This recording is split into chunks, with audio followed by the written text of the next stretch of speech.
परिवार एवं परिवार के सदस्यों की जिम्मेदारी। परिवार एक ऐसा सार्वभौमिक सामाजिक संस्था है जो विश्व के सभी समाजों में पाई जाती है। संस्कृति के प्रत्येक स्तर पर, चाहे वो आदिम स्तर हो, बहुत निम्न स्तर हो, वर्तमान का उच्च स्तर हो, परिवार सब में देखने में आता है। मनुष्य एक मरणशील प्राणी है। मरणशील प्राणी का तात्पर्य यह है कि जिसने भी इस पृथ्वी पर जन्म लिया है मनुष्य ने, उसे एक दिन देह त्याग करके ये पृथ्वी छोड़कर जाना है। जबकि वो चाहता है कि अनंत काल तक वो जिए। मरना कोई नहीं चाहता, वृद्ध कोई नहीं होना चाहता, पर एक दिन वृद्ध होना, एक दिन ये दुनिया छोड़ना एक अनिवार्य सत्य है। तो मनुष्य की इस इच्छा की पूर्ति कि वह अनंत काल तक जिए, परिवार के माध्यम से पूरी होती है। हम हमारे बच्चों के माध्यम से, पीढ़ियों के माध्यम से, वंश परंपरा के माध्यम से इस संतुष्टि के साथ इस दुनिया को छोड़कर जाते हैं कि मेरे बाद भी मेरा यह परिवार जीवित रहेगा और इनके माध्यम से मैं जीवित रहूंगा, ये संतोष मिलता है। मेलिनोवस्की कहते हैं कि परिवार ही एक ऐसा समूह है जिसे मनुष्य पशु अवस्था से अपने साथ लेकर आया। हम सभ्यता और संस्कृति को एक पीढ़ी से दूसरे पीढ़ी को हस्तांतरित करते हैं और उसमें ढेर सारे बदलाव आते हैं। परिवार भी बदल रहा है, पर परिवार एक ऐसी संस्था है जो मनुष्य बहुत नीचे से, बहुत निम्न अवस्था से, विकास के पहले चरण से अपने साथ लेकर आ रहा है। परिवार है क्या? मैकाइवर एवं पेज कहते हैं, परिवार पर्याप्त निश्चित यौन संबंधों द्वारा परिभाषित एक ऐसा समूह है जो बच्चों के जन्म एवं लालन पालन की व्यवस्था करता है। परिवार, आप जानते हैं कि विवाह के माध्यम से परिवार की स्थापना होती है और विवाह के माध्यम से विवाहित स्त्री और पुरुष को प्राकृतिक इच्छाएं पूरा करने का अधिकार प्राप्त होता है, जिनका अवश्यंभावी परिणाम है संतानोत्पत्ति। और उस संतानोत्पत्ति को सामाजिक मान्यताओं के अनुरूप जन्म देना और उनका लालन पालन करना, यह एक परिवार का कार्य है। प्रत्येक समाज में परिवार के दो पक्ष प्रकट होते हैं। एक पक्ष होता है संरचनात्मक और दूसरा पक्ष होता है प्रकार्यात्मक। संरचनात्मक पक्ष का तात्पर्य यह है कि परिवार की संरचना पति, पत्नी और उनके बच्चों से मिलकर होती है। और इस दृष्टि से अगर देखें तो संरचनात्मक आधार पर परिवार में तीन प्रकार के संबंध देखने में आते हैं। पहला है पति पत्नी का संबंध, और यह पति पत्नी का संबंध वैवाहिक संबंध कहलाता है। दूसरा है माता पिता एवं बच्चों का संबंध, यह रक्त संबंध है। और तीसरा है भाई और बहन का संबंध, और यह संबंध जो है यह भी रक्त संबंध है। तो इस प्रकार से अगर हम देखें तो परिवार में संरचनात्मक आधार पर तीन प्रकार के प्रमुख संबंध देखने में आते हैं। अगर प्रकारात्मक दृष्टि से देखें तो परिवार का निर्माण कुछ मूलभूत उद्देश्यों को पूरा करने के लिए होता है, प्राप्त करने के लिए होता है। जैसे अभी हमने परिभाषा में चर्चा की थी, पहला है यौन संबंधों का नियमन, समाज द्वारा मान्यता प्राप्त तरीके से, कानून द्वारा मान्यता प्राप्त तरीके से अपनी प्राणी शास्त्रीय इच्छाओं को पूरा करना। संतानोत्पत्ति, उनका लालन पालन, जिस संतान का जन्म हुआ है उसको सामाजिक विरासत का हस्तांतरण, शिक्षण, समाजीकरण, आर्थिक आवश्यकताओं की पूर्ति, मानसिक संरक्षण, ये सब परिवार के प्रकार्यात्मक कार्य हैं। और इन प्रकार्यात्मक कार्यों को पूरा करने के लिए परिवार के सदस्यों के मध्य पारस्परिक अधिकार और कर्तव्य का एक बंधन होता है जिसका पालन करना परिवार के प्रत्येक सदस्य के लिए अनिवार्य होता है। यह परिवार का संक्षिप्त परिचय है। परिवार के कार्य कौन कौन से हैं, परिवार क्या काम करता है, और उसी आधार पर फिर हम आगे देख पाएंगे कि परिवार के प्रति परिवार के सदस्यों की जिम्मेदारी क्या होती है। तो परिवार का पहला कार्य है प्राणी शास्त्रीय कार्य।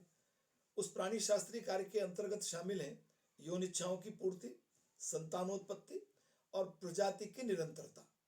यौन इच्छाओं की पूर्ति समाज द्वारा मान्यता प्राप्त तरीके से, कानून द्वारा मान्यता प्राप्त तरीके से विवाह करने के पश्चात प्राकृतिक इच्छाओं को पूरा करना, यह विवाह का आधार है और यह परिवार के निर्माण का प्रमुख आधार है। व्यक्ति अपनी प्राणी शास्त्रीय आवश्यकताओं की पूर्ति तो विवाह के बगैर भी कर सकता है, पर चूंकि वो समाज द्वारा मान्यता प्राप्त नहीं है, इसलिए उसके परिणाम स्वरूप अगर कोई संतानोत्पत्ति होती है तो उसको वैधता प्राप्त नहीं होती, उसको सामाजिक मान्यता प्राप्त नहीं होती। इसलिए हम प्राणी शास्त्रीय कार्य के अंतर्गत जब विवाह की बात करते हैं, प्राकृतिक इच्छाओं के पूरा होने की बात करते हैं, तो यह आवश्यक है कि वह समाज और कानून द्वारा मान्यता प्राप्त तरीके से होना चाहिए। दूसरी बात है संतानोत्पत्ति। अभी तक की चर्चा में हमने पहले भी कहा कि जब हम प्राकृतिक संबंध स्थापित करते हैं तो उसका आवश्यक परिणाम है संतान का जन्म लेना। और अगला है प्रजातीय निरंतरता। यह इसके पूर्व हमने परिभाषा में भी इसकी चर्चा की थी कि प्रत्येक मनुष्य ये चाहता है कि उसके जाने के बाद वो भी इस दुनिया में वापस जिंदा रहे, और यह इच्छा अपने बच्चों के माध्यम से पूरा होती है। और हम भी इसी कारण से इस पृथ्वी पर हैं कि हमारे माता और पिता ने उनकी विरासत को हस्तांतरित करने के लिए हमें जन्म दिया। तो प्रजातीय निरंतरता ये परिवार का एक प्रमुख कार्य है। दूसरा कार्य शारीरिक कार्य। शारीरिक कार्य के अंतर्गत शरीर की रक्षा, बच्चों का लालन पालन, भोजन की व्यवस्था, आवास एवं वस्त्र की व्यवस्था सम्मिलित है। तो शारीरिक रक्षा, बालक को जब जन्म लेता है तो वह पूरी तरह खुद किसी काम को करने में सक्षम नहीं होता, तो उसका लालन पालन, शारीरिक की रक्षा करना, उसकी सुविधाओं का ध्यान रखना परिवार के सदस्यों का काम है, माता पिता का काम है। जब इसी के विपरीत जब वृद्धावस्था आती है तो वृद्धावस्था में भी परिवार के सदस्यों द्वारा देखभाल की जानी चाहिए। बच्चों का लालन पालन इसी में शामिल हो गया। भोजन की व्यवस्था, बगैर भोजन के जीवन संभव नहीं है। शारीरिक कार्य के अंतर्गत भोजन की व्यवस्था करना भी परिवार का दायित्व है। और आवास और वस्त्र की व्यवस्था, हमको रहने के लिए एक स्थान चाहिए जो गर्मी, ठंड, बरसात से हमारी रक्षा कर सके और हम एक वस्त्र के पहनकर एक प्रकार का सामाजिक जीवन व्यतीत कर सके। तो ये शारीरिक कार्य है परिवार के। परिवार का अगला कार्य है आर्थिक कार्य। ये एक महत्वपूर्ण कार्य है, बगैर अर्थ के परिवार की कल्पना नहीं की जा सकती।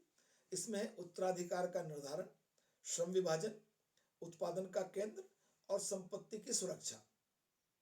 उत्तराधिकार का निर्धारण का तात्पर्य यह है कि माता और पिता से जो भी पद, प्रतिष्ठा, धन जो होता है परिवार का उनका अपना, वो अगली पीढ़ी को हस्तांतरित होता है। आपने शायद कभी पढ़ा हो कि विश्व में सामान्यतः दो प्रकार की व्यवस्था देखने में आती है परिवार के निर्माण के संबंध में। एक कहलाती है पितृसत्तात्मक, दूसरी कहलाती है मातृसत्तात्मक। हालांकि मातृसत्तात्मक बहुत सीमित है, बहुत कम है, पर है दुनिया में देखने में आते हैं। तो जहां पितृसत्तात्मक व्यवस्था है वहां पिता के द्वारा पुत्र की और संपत्ति का या अधिकारों का हस्तांतरण होता है, और जहां मातृसत्तात्मक होता है वहां मां से पुत्री को संपत्ति, पद, प्रतिष्ठा, मान सम्मान प्राप्त होता है। श्रम विभाजन, आप जानते हैं परिवार में स्त्री और पुरुष के बीच में एक स्पष्ट कार्य विभाजन देखने में आता है, और ये सभी युगों में रहा है और ऐसा लगता है कि सभी युगों में रहने वाली बात भी है। सामान्यतः स्त्री को कोमलांगी माना जाता है और कठोर प्रकृति के काम उसको नहीं सौंपे जाते। तो ये एक स्पष्ट कार्य विभाजन देखने में आता है। पर आपकी जानकारी के लिए मैं एक बात बताना चाहूँगा, आपने लोहार जो परंपरागत लोहार जाति नहीं बल्कि जो गडरिये के रूप में घूमते रहते हैं, आपने अगर उनको देखा हो तो नाना खेड़ा के पास में वो रहते हैं और वो काम करते हैं, तो वहां महिला जो है वो चलाती है हल, घन महिला चलाती है, और पुरुष जो है वो बैठ के खाली लगाता है। तो कभी कभी ये अपवाद भी देखने में आते हैं कि महिलाएं कठोर काम को भी करती हैं। अगला है उत्पादन का केंद्र। आदिम समाज से ही परिवार एक उत्पादन का केंद्र रहा है। अपनी आवश्यकताओं की वस्तु को आदिम समाजों में स्वयं परिवार के द्वारा पैदा किया जाता था। वर्तमान वैज्ञानिक औद्योगिकृत युग में अब यह संभव नहीं है कि हम हमारी आवश्यकताओं की वस्तु परिवार के में ही पैदा करें, परिवार में ही उत्पादित करें। पर हम धन कमाते हैं और वो धन के माध्यम से हम हमारी वस्तुओं को क्रय करके हमारी आवश्यकताओं को पूरा करते हैं। और इस संदर्भ में परिवार आज भी उत्पादन के केंद्र की भूमिका अदा करता है।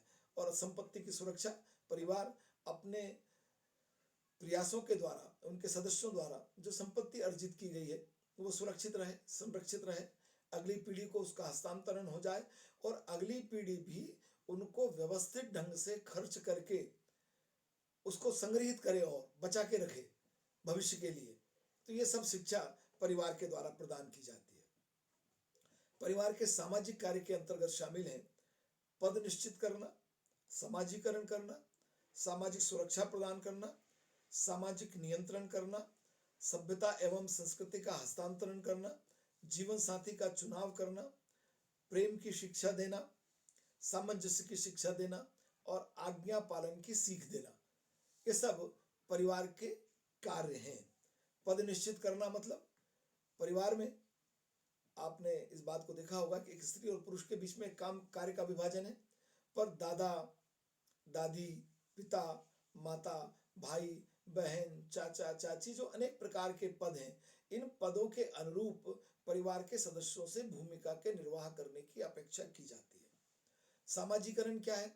सामाजीकरण वह प्रक्रिया है जिसमें परिवार के नए जन्म लिए हुए सदस्य को परिवार और समाज की मान्यताओं से परिचित कराया जाता है। हमारे यहाँ बुलबुल है, डिम्पल है और एक और बिटिया है। तो आप देखिए, आप कोई मुसलमान नहीं है कोई भी, मेरे ख्याल से लगता है क्लास में, पर आप जानते हैं कि इस दुनिया में हिंदू, इस्लाम, ईसाई, जैन, बौद्ध, ढेर प्रकार के धर्म हैं और उनकी सबकी जीवन जीने की अपनी तरीका है, उनकी अपनी मान्यताएं हैं और कई मान्यताएं तो बिल्कुल एक दूसरे के विपरीत हैं। मैं हिंदू कैसे हो गया? मैं हिंदू इसलिए हो गया कि मुझे मेरे परिवार के सदस्यों ने उस प्रकार से मेरा सामाजिकरण किया। और जब बच्चा इस पृथ्वी पर जन्म लेता है तो वो, आप सब नई पढ़ी लिखी बच्चियां हैं, सब जानती हैं, कंप्यूटर जब होता है तो कंप्यूटर ब्लैंक होता है, कंप्यूटर स्वयं कोई जवाब नहीं देता। आप कंप्यूटर में जो प्रोग्राम डाल देंगे वो प्रोग्राम के अनुसार कंप्यूटर तत्काल जवाब देता है। हमारा मस्तिष्क भी जब हम जन्म लेते हैं तो कोरा कंप्यूटर होता है, उससे खुद कोई जवाब नहीं होता। पर जब मुझे माता और पिता ने सिखा दिया कि वरिष्ठ का अभिवादन पैर छूकर करना चाहिए, तो वो मेरे कंप्यूटर में फीड हो गया और मैं जीवन भर उस काम को करूंगा। इस्लाम धर्म के अनुयायी को सिखा दिया कि आपको कभी भी दुनिया के किसी भी व्यक्ति के सामने अल्लाह के अलावा अपना सर नहीं झुकाना है, तो वो कभी सर नहीं झुकाएगा किसी दूसरे के सामने। तो ये जो सामाजिकरण है, इस सामाजिकरण के माध्यम से आपको, बालक को, हम एक सामाजिक प्राणी बनाते हैं और ये परिवार का बहुत महत्वपूर्ण कार्य है, बहुत महत्वपूर्ण उसकी भूमिका है। सामाजिक सुरक्षा पर हमने चर्चा की थी कि परिवार के सदस्यों को परिवार द्वारा शारीरिक, मानसिक, आर्थिक सुरक्षा प्रदान की जाती है। सामाजिक नियंत्रण, परिवार में सामाजिक नियंत्रण की एक व्यवस्था होती है। देखिए, नियंत्रण होना बहुत जरूरी है, अधिकार होना बहुत जरूरी है, पर केवल अधिकार से कोई काम नहीं चलता। अधिकार और कर्तव्य एक दूसरे के साथ जुड़े हुए हैं और यह व्यवस्था सामाजिक नियंत्रण के परिणाम स्वरूप ही हमारे अस्तित्व में आती है, सामने देखने में आती है। तो परिवार में नियंत्रण के रूप में परिवार का एक मुखिया होता है और वह मुखिया परिवार के सदस्यों को उनके अधिकारों, कर्तव्यों का बोध कराता है। परिवार के सदस्यों की आवश्यकताओं को किस ढंग से पूरा करना है वह निर्धारित करता है और परिवार के लोग सामान्यतः मुखिया की सत्ता को मानते हैं। ये बात अलग है कि परिवार का जो संयुक्त स्वरूप हमारे ग्रामीण अंचलों में और प्राचीन भारत में देखने में आता था, वो अब नहीं देखने में आता। परिवार का स्वरूप बदल रहा है, हम एकाकी परिवार की ओर जा रहे हैं। ग्रामीण अंचल में भी संयुक्त परिवार सीमित देखने में आ रहे हैं, एकाकी परिवार की ओर वह भी बदल रहे हैं। पर वहां भी मुखिया है, मुखिया तो है और उसकी सत्ता को मानना आवश्यक है, जिसके परिणाम स्वरूप परिवार में प्रथाएं, परंपराएं, रूढ़ियां, रीतियां, उनका पालन होता है और उनका अगली पीढ़ी को हस्तांतरण होता है। सभ्यता और संस्कृति का हस्तांतरण। संस्कृति क्या है? संस्कृति मनुष्य द्वारा निर्मित है। मनुष्य ने इस प्रकृति को अगर हम देखने की कोशिश करें और प्रकृति को बांटने की कोशिश करें, तो प्रकृति में हमें दो प्रकार की चीजें मिलेंगी। एक वो जिसको बनाने में मनुष्य का कोई योगदान नहीं है, और दूसरी वो जो मनुष्य ने अपने शारीरिक, मानसिक, बौद्धिक योगदान के परिणाम स्वरूप बनाई है। पेड़ प्रकृति है। पेड़ की लकड़ी को काटकर बनाई गई टेबल, कुर्सी, फर्नीचर, वो संस्कृति है। तो प्रत्येक समाज की अपनी एक संस्कृति होती है, जीवन जीने का तरीका होता है, सभ्यता होती है, और यह संस्कृति और सभ्यता का हस्तांतरण भी परिवार के द्वारा अपनी आगे आने वाली पीढ़ियों को किया जाता है। जीवन साथी का चुनाव, परिवार की बड़ी महत्वपूर्ण भूमिका है। ये जीवन साथी का चुनाव, जब हम विवाह की बात करते हैं तो विवाह तो हम विपरीत लिंगी से करेंगे, और जीवन साथी का चयन कौन करेगा? तो अब तुम सब तीनों लड़कियां कहोगी कि नहीं, हम करेंगे, हमारे लिए चुनेंगे, हम खुद हम देखेंगे। पर प्राचीन समय में ये नहीं था। अनुभव पुरानी पीढ़ी के पास ज्यादा है, ये बात तो नई पीढ़ी को मानना चाहिए, और वो अपने अनुभवों के आधार पर आपके लिए, नई पीढ़ी के लिए जीवन साथी का चयन करती थी। पर औद्योगिकरण, नगरीकरण, वैश्वीकरण, दूरसंचार के साधनों का प्रभाव, यातायात के साधनों का प्रभाव हो रहा है कि अब जीवन साथी का चुनाव परिवार के सदस्यों के द्वारा स्वयं किया जाता है। परिवार प्रेम की शिक्षा देता है। परिवार विशुद्ध रूप से प्रेम, स्वार्थ रहित प्रेम, स्नेह, त्याग, सेवा, सहिष्णुता, सामंजस्य की शिक्षा प्रदान करता है। अगला है आज्ञा पालन की सीख। हमने कहा कर्तव्य और अधिकार दोनों एक दूसरे के साथ जुड़े हुए हैं, और ये दोनों अधिकार और कर्तव्य आज्ञा पालन से जुड़े हुए हैं। दूसरों, बड़ों की आज्ञाओं का पालन करना, मुखियाओं के आदेश का पालन करना, और उसी के माध्यम से जब हम जीवन जीते हैं तो भी जो आगामी पीढ़ी है उसको दया, स्नेह, प्रेम, सहानुभूति, त्याग, बलिदान, कर्तव्य परायणता आदि की शिक्षा प्राप्त होती है। और अगली और अंतिम बात है मानव अनुभवों का हस्तांतरण। देखिए, मुझे मेरे पिता, मेरे परिवार के द्वारा, सांस्कृतिक विशेषताओं के द्वारा, सामाजिकरण की प्रक्रियाओं के द्वारा उनके अनुभवों का हस्तांतरण किया गया, और मैं अपने जीवन काल में उन्होंने जो सिखाया वह, और मैंने अपने जीवन में जो सीखा उसको, दोनों को जोड़कर अगली पीढ़ी को सौंपूंगा, और ये क्रम लगातार जारी रहेगा। परिवार का ये बहुत महत्वपूर्ण दायित्व है कि हम अपने अनुभवों का आगामी पीढ़ी को हस्तांतरण करते हैं। तो यहां से तक ये बात पूरी होती है कि परिवार क्या है, परिवार की भूमिका क्या है। अब बात आती है परिवार के सदस्यों की जिम्मेदारी, जिसका निर्वाह परिवार के सदस्यों द्वारा किया जाना चाहिए, ताकि परिवार का संगठन बना रहे, परिवार का अस्तित्व बना रहे, जिस प्रेम, स्नेह, सेवा, सहिष्णुता, त्याग, दया की हम बात कर रहे थे वो बनी रहे। इस दुनिया में कोई भी ऐसी चीज नहीं है जो परिवार की बराबरी कर सकती है। कोई दूसरी सामाजिक संस्था नहीं है। घर से दूर रहकर भी परिवार सदैव हमारे साथ रहता है। आप कहीं भी चले जाएं, कितनी दूर चले जाएं नौकरी करने, पर आपको अपने प्रियजनों की चिंता है, और उन प्रियजनों की को आपकी चिंता है। तो परिवार की बराबरी दुनिया में दूसरी कोई संस्था नहीं कर सकती। इसलिए इंसान के लिए सबसे पहले अगर कुछ आता है तो वो है उसका परिवार, जिसमें उसने जन्म लिया और जो अनेक मुश्किलों में उसका साथ निभाता है। हमारे सामाजिक संपर्क में हमारे बचपन से लेकर हमारे जीवन जीने के काल में बहुत सारे मित्र आते हैं और उनमें से बहुत सारे मित्र ऐसे हो जाते हैं जो ऐसा लगता है कि हमारे परिवार के सदस्य हैं। उनके विचार, जीवन जीने का तरीका, सोचने का तरीका, एक दूसरे के प्रति आदर और सम्मान का तरीका वैसा ही होता है जैसा हमने सीखा है। तो वे दोस्त भी कभी कभी हमारे परिवार के सदस्य बन जाते हैं। परिवार क्यों आवश्यक है? आप कितना ही गलत कर लें, आपकी उस गलती को ठीक करने का काम, उस गलती के समय में आपको साहस और संबल देने का काम परिवार करता है। वह आपको कभी भी अकेला नहीं छोड़ता। आप कितना ही बड़ा गुनाह कर लें, गलत कर लें, आप अकेले नहीं हैं। आप परिवार पर भरोसा कर सकते हैं।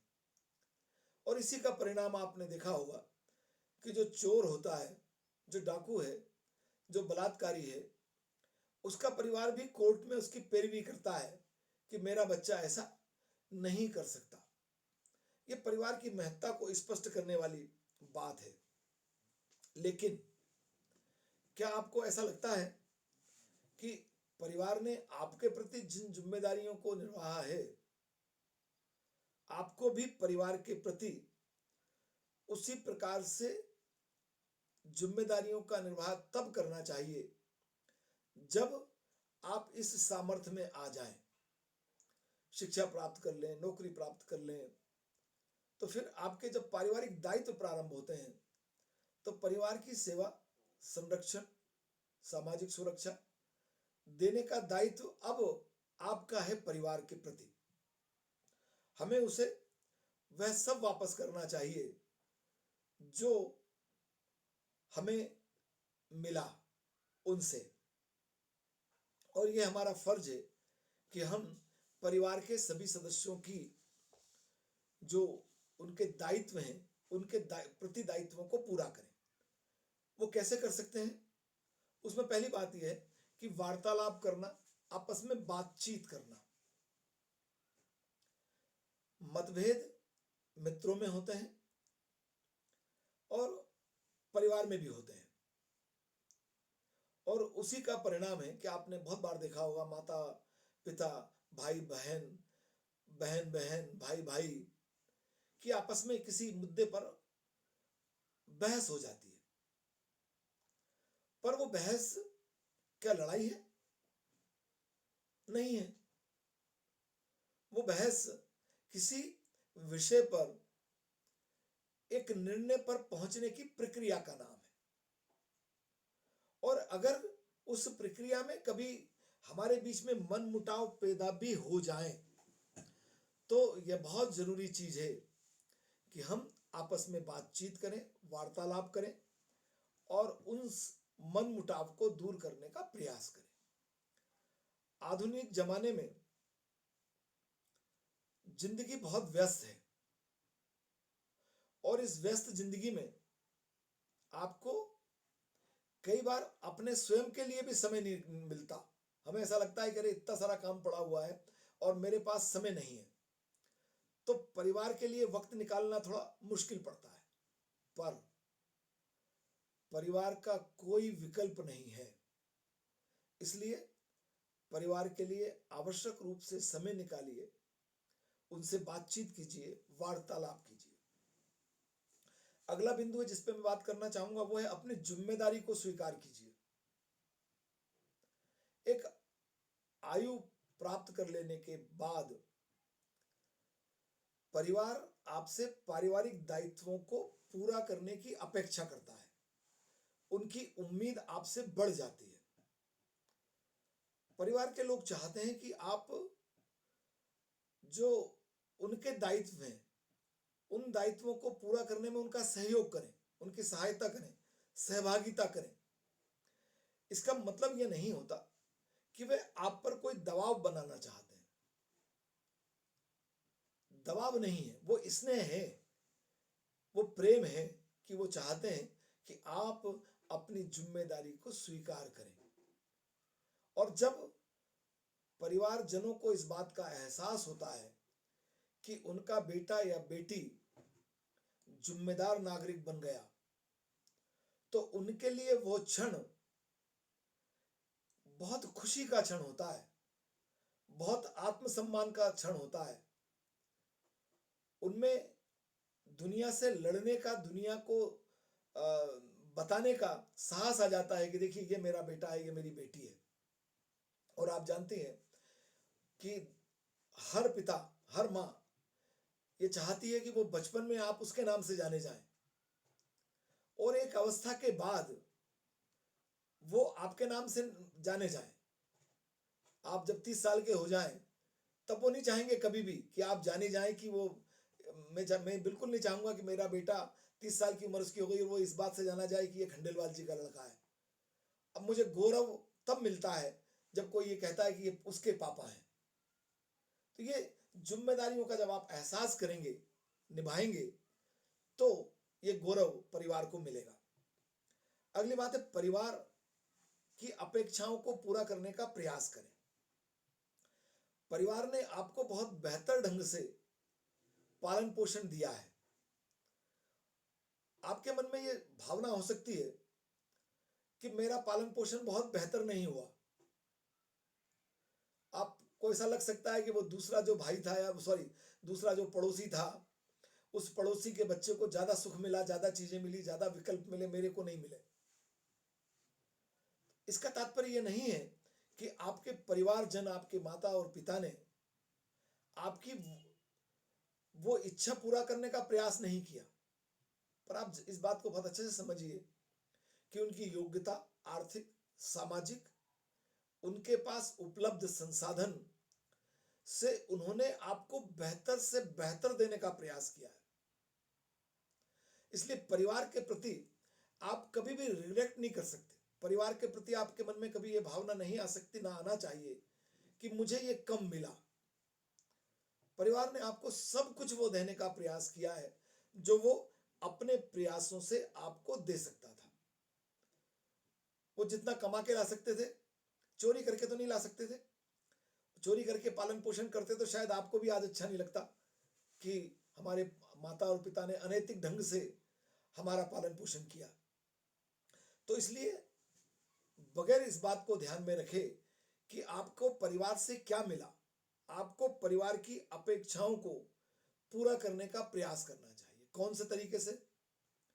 वो तरीका है समाज और कानून द्वारा मान्यता प्राप्त। कभी कोई भी कार्य ऐसा मत कीजिए जो समाज या कानून द्वारा मान्यता प्राप्त नहीं है। अगर आप समाज या कानून द्वारा मान्यता प्राप्त जो तरीका नहीं है, उस तरीके से आपकी आवश्यकताओं या परिवार की आवश्यकताओं को पूरा करने का प्रयास करेंगे, तो उससे आपकी और परिवार की प्रतिष्ठा कम होगी। अगली बात है, अधिकार के बजाय कर्तव्य पर ध्यान दीजिए। अभी इसके पहले भी मैंने चर्चा की थी कि अधिकार की मांग करना प्रत्येक व्यक्ति का हक है और उसको उसके अधिकार मिलने ही चाहिए। परंतु दुनिया केवल अधिकारों से नहीं चलती। एक बेहतर इंसान बनने के लिए यह आवश्यक है कि आपको अपने कर्तव्यों का भी ज्ञान हो और आप अपने उन कर्तव्यों को पूरा करें। और इसका तात्पर्य यह है कि आप जीवन में सदैव मांगने वाले ना बनिए, बल्कि आप जब इस सामर्थ्य में हो कि आप किसी को कुछ दे सकते हैं, तो उसे देने का प्रयास कीजिए। एक दूसरे के सुख दुख में उनकी अपनी सहभागिता कीजिए, उनके सुख दुख में शामिल होइए और इससे आप एक बेहतर नागरिक के रूप में अपना जीवन व्यतीत कर सकते हैं। अगली बात है, पारिवारिक एवं सामाजिक संबंधों का निर्वहन कीजिए, परिवार के साथ अधिक समय बिताइए। आधुनिक युग बहुत वैज्ञानिक युग है और इस आधुनिक और वैज्ञानिक युग में हमारी आवश्यकताओं को पूरा करने के लिए हमें बहुत परिश्रम करना पड़ता है। सीमित संसाधनों के माध्यम से हमारी आवश्यकताएं पूरी नहीं हो सकती, सीमित प्रयासों के माध्यम से हमारी आवश्यकताएं पूरी नहीं हो सकती। और मैं कई बार ऐसा लगता है कि हमारी जिंदगी बहुत छोटी है। और पारिवारिक संदर्भ में देखें तो पारिवारिक दायित्वों को पूरा करने के संदर्भ में हमारी जिंदगी बहुत छोटी है। खासकर युवा पीढ़ी से, आज की युवा पीढ़ी से पुरानी पीढ़ी को यह शिकायत है कि वह मोबाइल, आधुनिक क्रांति के परिणाम स्वरूप उसके पास उपलब्ध संसाधनों, iPad, laptop, TV, Facebook, WhatsApp इत्यादि में इतनी व्यस्त है कि उसके पास परिवार के लिए समय नहीं है। आप इस बात को बहुत अच्छे से समझ लीजिए कि आज आपके पास जो परिवार है उसमें से कोई ना कोई व्यक्ति, कोई ना कोई जन कुछ दिन बाद नहीं रहने वाला, पर ये मोबाइल, लैपटॉप, आधुनिक संसाधन हमेशा रहने वाले हैं। इसलिए जो आज है उसको समय दीजिए, उसके साथ जीवन का भरपूर आनंद लीजिए। आपसी वार्तालाप, आपसी चर्चा, आपसी मनोरंजन मोबाइल, लैपटॉप के माध्यम से होने वाले मनोरंजन से बहुत अधिक महत्वपूर्ण है। अगली बात है, अपनी जिंदगी की प्रत्येक महत्वपूर्ण बात और प्रत्येक घटना को परिवार को जरूर बताइए। इस दुनिया में परिवार से अधिक महत्वपूर्ण, आपकी सुख सुविधाओं का ध्यान रखने वाला, आपको सहारा देने वाला, संबल देने वाला, मानसिक दुख के अवसर पर आपको उस दुख से बाहर निकालने वाला अगर कोई संस्था है तो वो एकमात्र परिवार है। जिंदगी में अचानक कुछ भी हो सकता है, कभी भी हो सकता है। आप नहीं जानते कि कल क्या होने वाला है।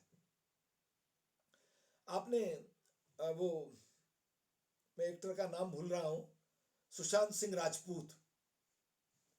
सुशांत सिंह राजपूत ने आत्महत्या की। सुशांत सिंह राजपूत के पास किस चीज की कमी थी?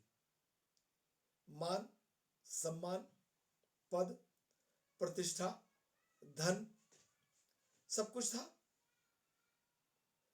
क्या हुआ जो उसको आत्महत्या करना पड़ी? और आपने जब वो कहानी सुनी होगी तो आपने पाया कि उसके माता पिता और परिवार के साथ संबंध बेहतर नहीं थे। और उस समय विशेष पर जब वो मानसिक दुख की अवस्था में था, उसको उस परिस्थिति से बाहर निकालने वाला कोई नहीं था और वह क्षणिक आवेग उसके जीवन को समाप्त करने का कारण बन गया। और मैंने सुशांत सिंह राजपूत को देखा है, आपने भी देखा होगा, उसकी एक्टिंग देखी है। मुझे लगता है कि अगर वो लंबे समय जीवित रहता तो वह बहुत नाम कमाने वाला था। पर परिवार की कमी, परिवार की उसके जीवन में कम हिस्सेदारी, अपनी जिंदगी की महत्वपूर्ण बात और घटनाओं को परिवार को ना बताना, परिवार से मार्गदर्शन नहीं लेना, ने उसको गलत दोस्तों के साथ भेज दिया, नशे की आदत के साथ भेज दिया और उसका परिणाम हुआ कि उसके जीवन की यही लीला समाप्त हो गई। मैं अगर आपसे कहूं कि आप अपने बॉयफ्रेंड के बारे में, आप जिससे डेट कर रहे हैं, आप जिसके साथ जा रहे हैं, आप उसके बारे में अपने परिवार को बताइए। आप बताइए कि आपका दोस्त कौन है। आप बताइए कि आपने आज दिन भर का जीवन कैसे व्यतीत किया। डायरी लिखिए। भाई देखिए, एक बात बताइए, किसका बॉयफ्रेंड नहीं होता, किसकी गर्लफ्रेंड नहीं होती, बॉयफ्रेंड और गर्लफ्रेंड होना गलत बात नहीं है, पर उसको छुपाना गलत बात है। उसमें कहीं ना कहीं ये लगता है कि आप कुछ गलत कर रहे हैं, आपके मन में कुछ गलत गलत करने की भावना है। और जब आप छुपाते हैं तो आपका परिवार, आपको बचाने वाले, आपको संरक्षण देने वाले उससे अनजान रहते हैं, और आकस्मिक विपदा में आप फिर उस दुख से, उस विपदा से बाहर नहीं निकल पाते। इसलिए अपनी जिंदगी की प्रत्येक महत्वपूर्ण बात अपने परिवारजन को अनिवार्य रूप से बताइए। परिवार संबंधी आर्थिक दायित्वों को पूरा कीजिए। किसी भी परिवार की जिम्मेदारी उस परिवार की आर्थिक, सामाजिक और मानसिक स्थिति के हिसाब से तय होती है। यदि किसी परिवार में धन की कोई कमी नहीं है तो उसके परिवार के मुखिया और बाकी सदस्यों की सतत आय की जिम्मेदारी के मापदंड उस परिवार के मापदंड से बिल्कुल भिन्न होंगे जो दो व्यक्ति की रोटी जुटाने में ही बहुत संघर्ष करता है। तो निश्चित तौर पर आप जानते हैं कि प्रत्येक परिवार में आर्थिक मापदंड, आर्थिक अपेक्षाएं आपकी परिवार की अपनी आर्थिक स्थिति के आधार पर आपसे हैं, और इसलिए जैसी भी वो अपेक्षाएं हैं परिवार की, उनको पूरा करने का प्रयास कीजिए। देखिए, अच्छी शिक्षा, अच्छा स्वास्थ्य, ठीक प्रकार का आवास, ये हर परिवार के सदस्य को मिलना चाहिए। यदि आप शिक्षित हो गए तो जो आपके पीछे की पीढ़ी है, उस पीछे की पीढ़ी के प्रति दायित्वों का निर्वाह करना आपकी जिम्मेदारी है।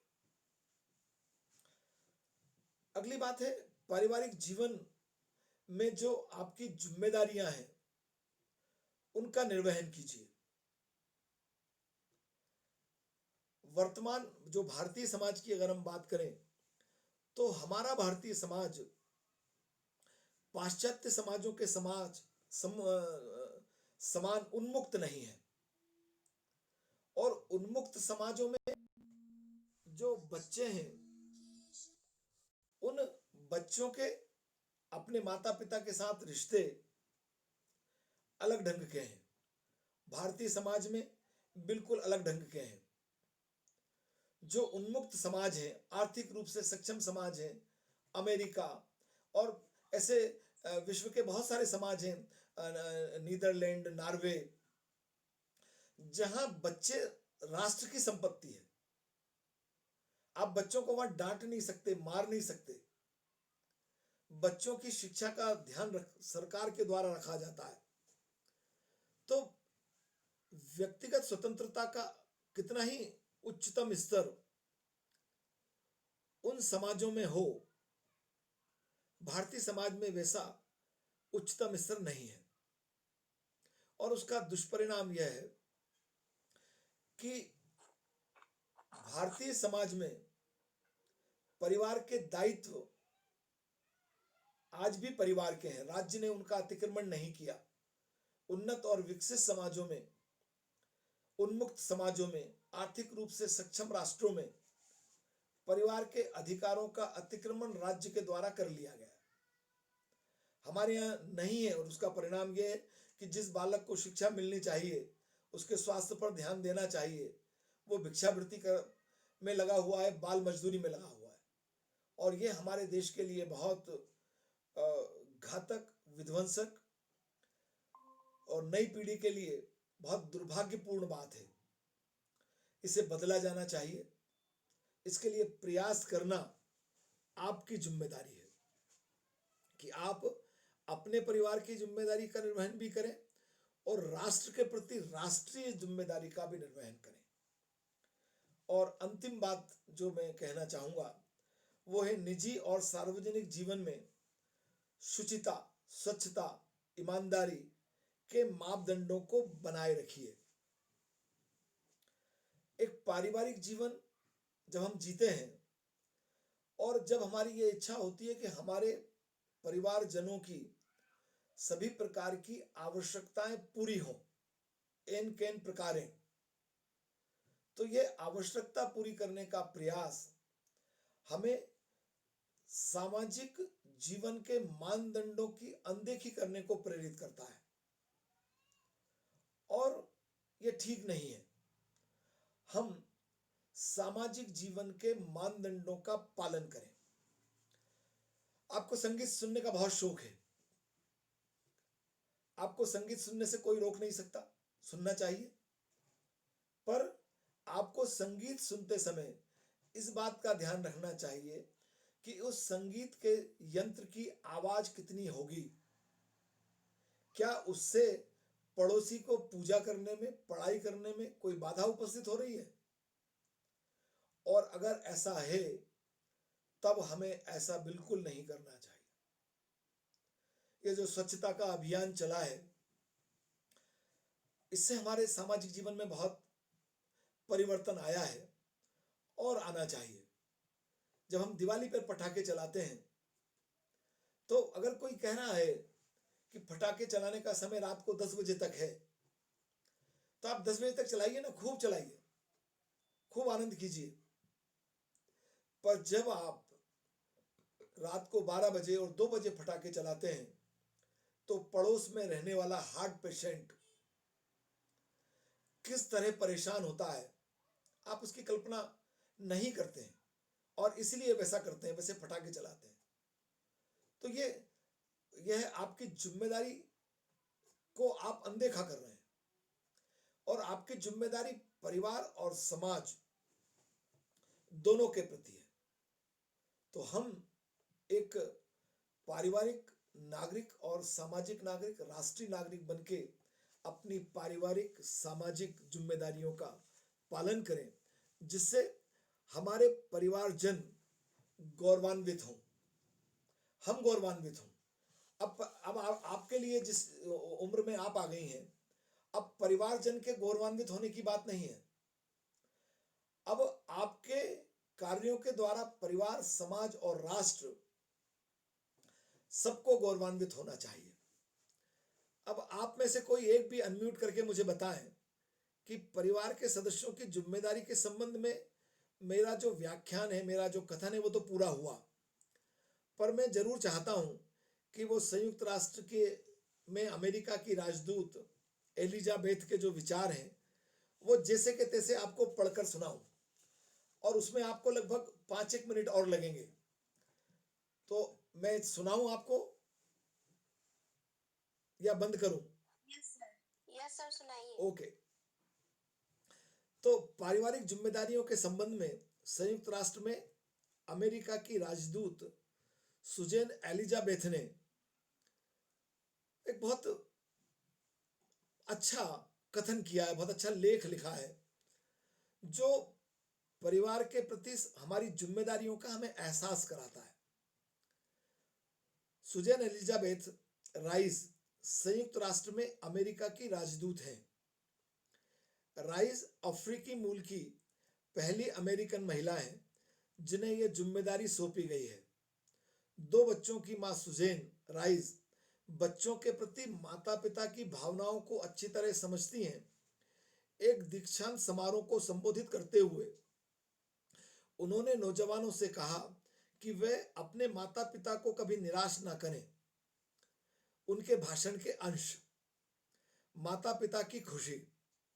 मैं यहाँ एकत्रित हुए माता पिता और दादा दादियों से मुखातिब हूँ।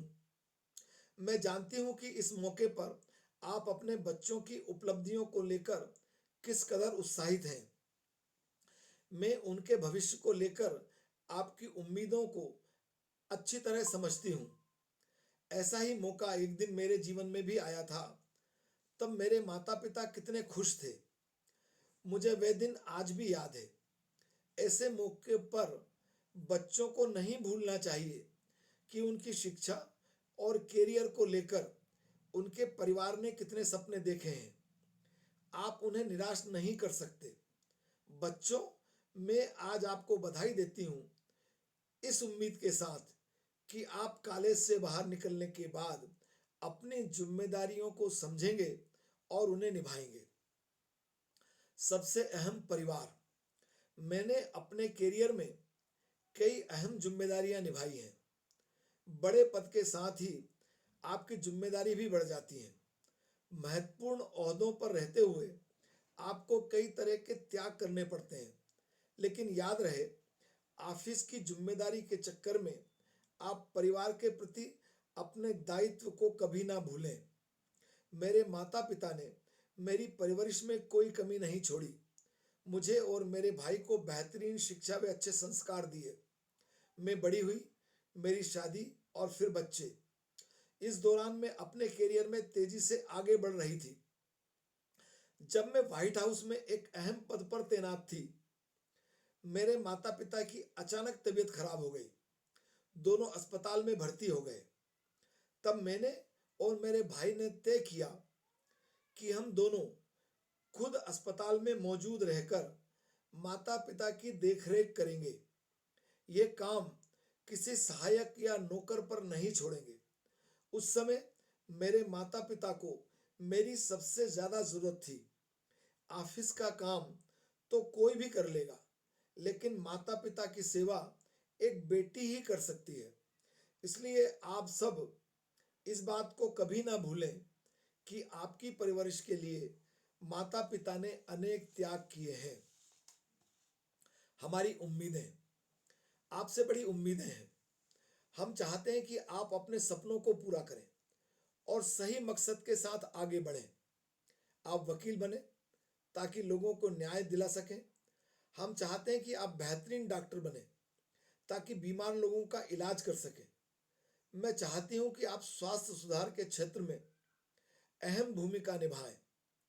आप अच्छे बिजनेस लीडर बने और देश की आर्थिक तरक्की में योग दें, लोगों को रोजगार मुहैया कराएं।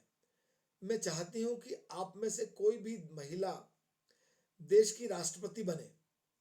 चाहे आप जिस भी पेशे में हो, आपका मकसद सिर्फ पैसे कमाना नहीं होना चाहिए।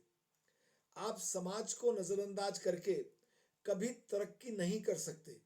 आपकी सच्ची तरक्की तब होगी जब आप समाज के लोगों के दर्द को समझेंगे, उनकी मदद करेंगे। समान अधिकार, समानता सबसे बड़ा अधिकार है। हम चाहे जिस इलाके में रहते हो, चाहे जिस धर्म को मानते हो, सबसे पहले हम इंसान हैं। हर इंसान को सम्मान से जीने का हक है। यह हक हम उससे नहीं छीन सकते। किसी को हक नहीं कि वे किसी दूसरे समुदाय के लोगों पर हिंसा करे, उनसे घृणा करे। हर तबके को शिक्षा, स्वास्थ्य और तरक्की के समान अवसर मिलने चाहिए। मुझे लगता है कि इस मामले में हमारा देश दुनिया के सामने एक बेहतरीन उदाहरण है। सच कहूं तो 1960 के दशक में जब मैं कॉलेज में पढ़ रही थी, तब मुझे कभी महसूस ही नहीं हुआ कि अफ्रीकी मूल की होने की वजह से मुझे दूसरों से कम अवसर मिले। मैंने अच्छे कॉलेज में पढ़ाई की और बाद में करियर के क्षेत्र में भी मुझे समान अवसर मिले। मैं यह समानता की बात कर रही हूँ क्योंकि मैं जानती हूँ कि समान अधिकार मिलना कितनी बड़ी बात है। इन अधिकारों के लिए मार्टिन लूथर किंग जैसे महान हमारे नेताओं को जबरदस्त मेहनत करनी पड़ी। आज उनके प्रयासों का ही नतीजा है कि हम खुलकर समानता के अधिकारों की बात कर रहे हैं। बेहतर है भविष्य। आप में से कई अपने भविष्य को लेकर चिंतित होंगे। अर्थव्यवस्था को लेकर आपकी चिंताएं जायज हैं, लेकिन मैं आपको यकीन दिलाता हूं कि आपका भविष्य सुरक्षित है। आप काबिल हैं, मेहनती हैं। मुझे आप पर नाज है। मुझे आप लोगों पर पूरा भरोसा है। मुझे पिछले कुछ दशकों में अमेरिका ने तरक्की के नए आयाम गढ़े हैं, उनकी याद है। इसलिए आपको निराश होने की कतई जरूरत नहीं है। सच कहूं तो आज हमारे सामने शिक्षा और करियर के बेहतरीन मौके हैं। विश्व समाज, याद रखें, अब जिम्मेदारियों का एक नया युग शुरू हो चुका है। ये जिम्मेदारी सिर्फ स्थानीय समाज या देश तक सीमित नहीं है। आपकी जिम्मेदारी दुनिया के अलग अलग हिस्सों में रह रहे लोगों के प्रति भी है। इसलिए आपको ऐसा कुछ करना होगा कि आपकी सेवाओं का लाभ दूसरे लोगों तक पहुंचे। उन लोगों तक जो आपके शहर से या आपके देश के बाहर रहते हैं। आप जैसे जैसे आगे बढ़ते जाएंगे, आपकी जिम्मेदारियों का दायरा बढ़ता जाएगा। समाज ने आपको बहुत कुछ दिया है, अब बदले में समाज के लिए आपको कुछ करना होगा। ये सुजैन जी के विचार हैं। देखिए, हमने अभी तक की अपनी चर्चा में परिवार क्या है, परिवार ने आपके लिए क्या किया है, परिवार की आपके प्रति क्या जिम्मेदारी है, और सुजैन जी के विचारों को देखा। और इस सब को दिखाने का, सुजैन जी के विचारों को भी मुझे आपके सामने व्यक्त करने का मेरा उद्देश्य केवल यह था कि मैं आपको केवल परिवार के प्रति आपके दायित्वों से परिचित ना कराऊं, बल्कि हम वर्तमान समय में जिस वैश्विक युग में रह रहे हैं, यह युग एक दूसरे की सहायता, सेवा, सहिष्णुता, त्याग, समर्पण का युग है। हम दूसरे से सहायता लें और दूसरे को सहायता दें, यही हमारे बेहतर भविष्य के लिए बहुत जरूरी है। और यह बेहतर भविष्य सबसे पहली प्राथमिकता हमारा परिवार होगा। परिवार पहली प्राथमिकता, परिवार पर सबसे अधिक ध्यान, परिवार पर सबसे अधिक व्यय, परिवारजनों की सबसे अधिक सुरक्षा, उनके प्रति समर्पण। जब परिवारजनों से अतिरिक्त हमारे पास हो समय और धन, तो हम परिवार के अतिरिक्त विश्व समाज के बारे में भी सोचें। और देने के बारे में एक बात कहकर अपनी बात को समाप्त करता हूं कि मेरे पिता ने जब हमें शिक्षा दे रहे थे तो हम बहुत सामान्य परिवार के लोग थे। वो सामान्य परिवार के होने के कारण हम हमारी आवश्यकताओं को भी कई बार मुश्किल से पूरा कर पाते थे, पर हम देखते थे कि वह हमसे भी जो नीचे थे उनकी मदद कर देते थे। तो जब हम थोड़े समझदार हुए, हम हमारे पिता से पूछा करते थे कि हमारी आवश्यकताएं पूरी नहीं हो रही है, आप इनकी आवश्यकताओं को पूरी करने में सहायता कर देते हैं। उन्होंने बहुत अच्छी सीख दी और वो हमारे जीवन में है। हम चाहते हैं वो आपके सबके जीवन में भी रहे कि आप हमेशा अपने ऊपर वाले को इसलिए देखिए कि आपको वैसी तरक्की करनी है, वैसी प्रोग्रेस करनी है, उस दिशा में जाना है, समाज की मान्यताओं के अनुसार, समाज की और कानून की मान्यताओं के विपरीत नहीं। परंतु आप चाहे कितने भी गरीब हों, आप मदद करने के लिए अपने नीचे वाले की तरफ जरूर देखें, और जो भी आप उसकी मदद करके उसको थोड़ा ऊपर ला सकते हैं, उसकी थोड़ी 2 जून की रोटी की आवश्यकता पूरा कर सकते हैं, वो आप अवश्य कीजिए। तो आप सब को बहुत धन्यवाद कि आपने मुझे बहुत धैर्यपूर्वक सुना। मैडम ने मुझे ये मौका दिया कि आपसे मेरा संपर्क हो सके। मैं आपको बहुत बहुत धन्यवाद देता हूँ। Okay, thank you. Thank you, sir. Thank you. Okay, very much, thank you.